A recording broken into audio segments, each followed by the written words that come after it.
क्या 2027 में आगरा की सियासत में कोई बड़ा खेल होने वाला है? क्या इस बार ताज नगरी में चुनावी नतीजे सबको चौंका सकते हैं या फिर योगी आदित्यनाथ के नेतृत्व में बीजेपी यहां अपना दबदबा कायम रखेगी? क्या अखिलेश यादव की समाजवादी पार्टी और मायावती की बहुजन समाज पार्टी मिलकर इस बार आगरा की राजनीति में नई कहानी लिख सकती हैं? नमस्कार, मेरा नाम नवनीश है। आप देख रहे हैं हमारी यूपी 2027 जिला विश्लेषण सीरीज, जहां हम आपको बताते हैं वो राजनीतिक अंदरूनी समीकरण जो चुनाव के नतीजों को तय करते हैं। आज हम बात करने जा रहे हैं आगरा जिले की राजनीति की। एक ऐसा जिला जो सिर्फ इतिहास और पर्यटन के लिए ही नहीं, बल्कि अपने मजबूती चुनावी ट्रेंड और जातीय गणित के लिए भी जाना जाता है। वीडियो को अंत तक जरूर देखिएगा, क्योंकि हम आपको बताएंगे कि कौन सी सीटें बन सकती हैं गेम चेंजर और कहां से आ सकता है बड़ा उलटफेर। पश्चिम उत्तर प्रदेश का ये जिला सिर्फ ताजमहल के लिए ही नहीं, बल्कि अपनी राजनीति के लिए भी पूरे प्रदेश में खास पहचान रखता है। आगरा को अक्सर दलित पॉलिटिक्स का गढ़ या दलित कैपिटल भी कहा जाता है, क्योंकि यहाँ दलित वोट बैंक चुनावी परिणाम तय करने में बेहद अहम भूमिका निभाता है।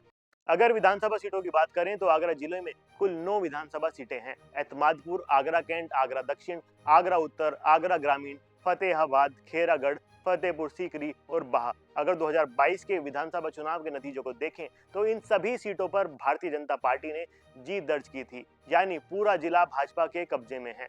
अब अगर सीटवार विधायकों की बात करें तो एतमादपुर सीट से धर्मपाल सिंह, आगरा कैंट एससी से जीएस धर्मेश, आगरा दक्षिण से योगेंद्र उपाध्याय, आगरा उत्तर से पुरुषोत्तम खंडेलवाल, आगरा ग्रामीण एससी से बेबी रानी मौर्य, फतेहाबाद से छोटे लाल वर्मा, खेरागढ़ सीट से भगवान सिंह कुशवाहा, फतेहपुर सीकरी से चौधरी बाबूलाल और बाहा से रानी पक्षालिका सिंह विधायक हैं। यानी साफ है, फिलहाल आगरा जिले में भाजपा का क्लीन स्वीप है। अगर सामाजिक और जातीय समीकरण की बात करें तो आगरा में 20% से ज्यादा दलित वोट बैंक है। साथ ही ब्राह्मण, वैश्य, ठाकुर, ओबीसी और मुस्लिम वोटर बड़ी संख्या में मौजूद है। यही वजह है कि यहाँ चुनाव में दलित प्लस मुस्लिम प्लस ओबीसी बनाम भाजपा का कोर वोट एक बड़ा फैक्टर बन जाता है। आगरा कैंट और आगरा ग्रामीण जैसी सीटों पर दलित वोट निर्णायक भूमिका निभाते हैं, जबकि आगरा उत्तर और दक्षिण जैसी शहरी सीटों पर व्यापारी और स्वर्ण वोटरों का प्रभाव ज्यादा रहता है।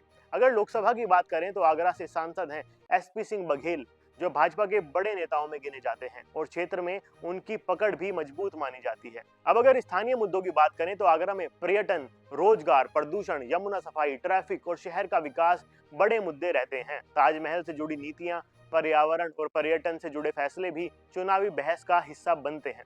वहीं ग्रामीण इलाकों में किसान, सिंचाई और सड़क जैसे मुद्दे ज्यादा प्रभावी रहते हैं। अब अगर 2027 के संभावित चुनावी समीकरण और लो मार्जिन या फिर स्विंग सीटों की बात करें तो एतमादपुर, खेरागढ़ और फतेहाबाद सीटें ऐसी मानी जाती हैं जहां मुकाबला कड़ा हो सकता है और थोड़े से वोट शिफ्ट से परिणाम भी बदल सकता है। इसके अलावा आगरा ग्रामीण सीट भी हाई प्रोफाइल होने के कारण चर्चा में रहेगी, क्योंकि यहाँ से बेबी रानी मौर्य जैसी बड़ी नेता चुनाव जीत कर आई हैं, जो इससे पहले राज्यपाल भी रह चुकी हैं। अगर विपक्ष यहाँ मजबूत उम्मीदवार उतारता है तो मुकाबला दिलचस्प हो सकता है। अगर राजनीतिक माहौल की बात करें तो फिलहाल भारतीय जनता पार्टी संगठन, नेतृत्व और पिछले प्रदर्शन के आधार पर मजबूत स्थिति में दिखती है। मुख्यमंत्री योगी आदित्यनाथ की कानून व्यवस्था और हिंदुत्व की राजनीति को यहाँ बड़ा समर्थन देखने को मिलता है। वहीं दूसरी तरफ अखिलेश यादव का पीडीए फॉर्मूला और समाजवादी पार्टी का मुस्लिम गठजोड़ एक नई कोशिश कर रहा है। मायावती की बहुजन समाज पार्टी दलित वोट बैंक के सहारे गेम चेंजर कई सीटों पर शायद बन जाए। कुल मिलाकर अगर आगरा जिले की राजनीति को समझें तो ये जिला भले ही फिलहाल भाजपा के कब्जे में हो, लेकिन यहाँ के दलित वोट बैंक और कुछ लो मार्जिन सीटें 2027 में यकीनन बड़ा उलटफेर कर सकती हैं। अब सबसे बड़ा सवाल यही है कि 2027 में आखिर आगरा की जनता किसे मौका देगी? क्या भाजपा यहाँ अपना किला और मजबूत करेगी या फिर विपक्ष इस जिले में सेंध लगाने में कामयाब होगा? इसका जवाब हमें चुनाव नतीजों में ही देखने को मिलेगा।